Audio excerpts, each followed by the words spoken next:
నాయకత్వం వహించిన మందకృష్ణ మాదిగన్నకి ఈ సందర్భంగా మాదిగ ఇంటలెక్చువల్స్ ఫోరం తరపున కృతజ్ఞతలు తెలియజేస్తున్నా. ఇక మూడో వ్యక్తి, ఒకవైపు మీడియా, మరోవైపు ఉద్యమ నాయకత్వం. ఎంత ఉద్యమం చేసినా ఆ ఉద్యమాన్ని ఎక్కడో ఒక చోట లాజికల్ ముగింపు పలకవలసింది ప్రభుత్వమే. అది కేంద్ర ప్రభుత్వమైనా రాష్ట్ర ప్రభుత్వమైనా తార్కికమైన ముగింపు పలకాలి.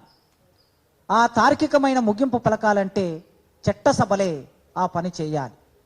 ఆ నేపథ్యంలో ఇప్పటి వరకు మాదిగల ఓట్లని అనేక పార్టీలు, అనేక మంది ముఖ్యమంత్రులు తమ రాజకీయ ప్రయోజనాల కోసం వాడుకున్నారు.